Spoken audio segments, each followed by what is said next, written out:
Hello friends, welcome back to our channel. നമുക്ക് ആകാശത്ത് കാണാൻ കഴിയുന്ന ഏറ്റവും അത്ഭുതകരമായ പ്രതിഭാസങ്ങളിൽ ഒന്നാണ് സൂര്യഗ്രഹണം.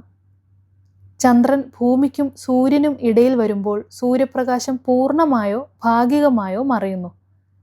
ഇത് ഭൂമിയിലെ ചില ഭാഗങ്ങളിൽ നിന്നും നോക്കുമ്പോൾ സൂര്യൻ മറഞ്ഞതായി കാണപ്പെടാൻ കാരണമാകുന്നു. ഈ പ്രതിഭാസത്തെയാണ് സൂര്യഗ്രഹണം എന്ന് വിളിക്കുന്നത്. ചന്ദ്രനേക്കാൾ 400 മടങ്ങ് വലുതായ സൂര്യനെ എങ്ങനെയാണ് ചന്ദ്രന് ഇപ്രകാരം മറയ്ക്കാൻ കഴിയുക? സൂര്യഗ്രഹണം എങ്ങനെ ഉണ്ടാകുന്നു? എന്തുകൊണ്ടാണ് എല്ലായ്പ്പോഴും നമുക്ക് സൂര്യഗ്രഹണം കാണാൻ സാധിക്കാത്തത്?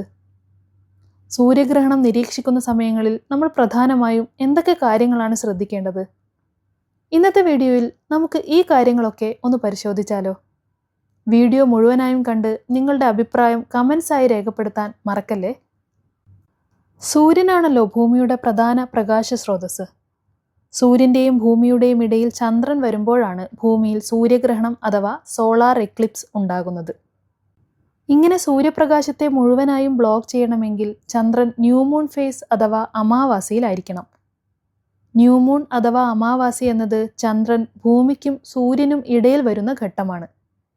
ഈ സമയത്ത് ചന്ദ്രൻ്റെ സൂര്യപ്രകാശം ലഭിക്കുന്ന ഭാഗം സൂര്യനെ അഭിമുഖീകരിച്ചിരിക്കുന്നത് കൊണ്ട് തന്നെ ഭൂമിയിലേക്ക് തിരിഞ്ഞിരിക്കുന്ന ഭാഗം ഇരുണ്ടതായിരിക്കും. അതിനാൽ ഭൂമിയിൽ നിന്ന് ചന്ദ്രനെ കാണാൻ സാധിക്കില്ല, അല്ലെങ്കിൽ കാണാൻ വളരെ പ്രയാസമായിരിക്കും. സൂര്യഗ്രഹണം സംഭവിക്കാൻ അമാവാസി നിർബന്ധമാണ്. അമാവാസി എന്നത് മാസത്തിൽ ഒരിക്കൽ മാത്രം സംഭവിക്കുന്ന കാര്യമാണ്. അതായത് ചന്ദ്രൻ്റെ 8 വിവിധ ഘട്ടങ്ങളിൽ ഒന്ന്.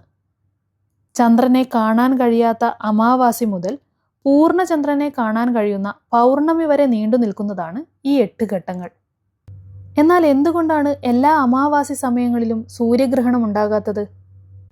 ഇതിന് കാരണം ചന്ദ്രന്റെ ഭ്രമണപഥം ഭൂമിയുടെ ഭ്രമണപഥത്തോട് ഏകദേശം 5 ഡിഗ്രി ചെരിഞ്ഞിരിക്കുന്നത് കൊണ്ട് മിക്ക അമാവാസി ദിവസങ്ങളിലും ചന്ദ്രൻ സൂര്യന്റെ മുകളിലൂടെയോ താഴെയൂടെയോ ആയി കടന്നു പോകുന്നു എന്നുള്ളതാണ്. അതിനാൽ തന്നെ എല്ലാ മാസവും സൂര്യഗ്രഹണം ഉണ്ടാകുന്നില്ല. സൂര്യൻ്റെയും ഭൂമിയുടെയും ഇടയിൽ ചന്ദ്രൻ വരുമ്പോഴാണ് സൂര്യഗ്രഹണം ഉണ്ടാകുന്നത് എന്ന് നമ്മൾ പറഞ്ഞല്ലോ. ഇതിൻ്റെ അടിസ്ഥാനത്തിൽ സോളാർ എക്ലിപ്സിനെ പ്രധാനമായും 3 തരംതിരിച്ചിട്ടുണ്ട്. ഇവയാണ് total solar eclipse, partial solar eclipse, annular solar eclipse. ചന്ദ്രൻ സൂര്യനെ പൂർണ്ണമായും മറയ്ക്കുമ്പോഴാണ് ടോട്ടൽ സോളാർ എക്ലിപ്സ് എന്ന് പറയുന്നത്. ഇത് പകൽ സമയം രാത്രി പോലെ ഇരുണ്ടതായി മാറ്റാൻ കാരണമാകുന്നു. ഈ സമയത്ത് സൂര്യൻ്റെ പുറമേയുള്ള അന്തരീക്ഷമായ കൊറോണ കാണാൻ കഴിയും. ഇത് വളരെ മനോഹരവും അപൂർവമായ ഒരു കാഴ്ചയാണ്. ടോട്ടൽ സോളാർ എക്ലിപ്സിൽ സൂര്യൻ, ചന്ദ്രൻ, ഭൂമി എന്നിവ ഏകദേശം ഒരു സ്ട്രെയിറ്റ് ലൈനിലായി വരുന്നു. രണ്ടാമത്തെ ടൈപ്പായ പാർഷ്യൽ സോളാർ എക്ലിപ്സ് പേര് സൂചിപ്പിക്കുന്നത് പോലെ ചന്ദ്രൻ സൂര്യൻ്റെ ഒരു ഭാഗം മാത്രം മറയ്ക്കുന്നു. ഈ സമയത്ത് ചന്ദ്രനും ഭൂമിയും സൂര്യനും ഒരു പെർഫെക്റ്റ് സ്ട്രെയിറ്റ് ലൈനിലായിരിക്കില്ല ഉണ്ടാവുക. മൂന്നാമത്തേതാണ് ആനുലാർ സോളാർ എക്ലിപ്സ്. ഈ ഘട്ടത്തിൽ ചന്ദ്രൻ ഭൂമിയേക്കാളും അകലെ ആയിരിക്കുന്നത് കൊണ്ട് തന്നെ ചന്ദ്രൻ ഭൂമിയിൽ നിന്നും നോക്കുമ്പോൾ ചെറുതായാണ് കാണാൻ സാധിക്കുക. അതുകൊണ്ട് തന്നെ സൂര്യൻ്റെ സോളാർ ഡിസ്കിൻ്റെ കേന്ദ്രഭാഗത്തുകൂടി ചന്ദ്രൻ കടന്നു പോകുന്ന സമയം ചന്ദ്രൻ സോളാർ ഡിസ്കിനേക്കാളും ചെറുതായിരിക്കുകയും ചന്ദ്രന് ചുറ്റും സൂര്യൻ്റെ റിംഗ് ഓഫ് ഫയർ കാണാൻ സാധിക്കുകയും ചെയ്യുന്നു. ചന്ദ്രനേക്കാൾ 400 മടങ്ങ് വലുതായ സൂര്യനെ എങ്ങനെയാണ് ചന്ദ്രൻ ഇപ്രകാരം മറയ്ക്കാൻ കഴിയുക? ഇതിന് കാരണം ചന്ദ്രനും സൂര്യനും തമ്മിലുള്ള ഡിസ്റ്റൻസ് ആണ്. ഈ ഡിസ്റ്റൻസ് ചന്ദ്രനും ഭൂമിയും തമ്മിലുള്ള ഡിസ്റ്റൻസിനേക്കാൾ ഏകദേശം 389 ടൈംസ് ആണ്. സൂര്യൻ അത്രയും അകലെ ആയതുകൊണ്ട് തന്നെ ഭൂമിയിൽ നിന്നും നോക്കുമ്പോൾ നമുക്ക് ചന്ദ്രൻ്റെയും സൂര്യൻ്റെയും വലിപ്പം ഏകദേശം 1 അനുഭവപ്പെടുന്നു.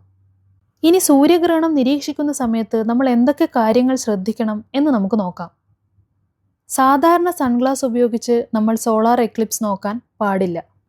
ഇതിനായി നമ്മൾ പ്രത്യേകം സോളാർ എക്ലിപ്സ് ഗ്ലാസസ് ഉപയോഗിക്കണം. ടെലിസ്കോപ്പോ ബൈനോക്കുലറോ ഉപയോഗിച്ച് നോക്കുമ്പോഴും പ്രത്യേക സോളാർ ഫിൽട്ടർ വേണം. ഈ വീഡിയോ ഇഷ്ടമായാൽ ലൈക്ക് ചെയ്യാൻ മറക്കല്ലേ. ഇതുപോലെ ഇൻട്രസ്റ്റിംഗ് ആൻഡ് ഇൻഫോർമേറ്റീവ് വീഡിയോസ് കാണാൻ നമ്മുടെ ചാനൽ സബ്സ്ക്രൈബ് ചെയ്യണേ. അതുപോലെ വീഡിയോയിൽ പറഞ്ഞ കാര്യങ്ങളുമായി ബന്ധപ്പെട്ട ക്വിസും ചാനലിൽ ഷോർട്സ് ആയിട്ടിട്ടുണ്ട്. Thank you for watching.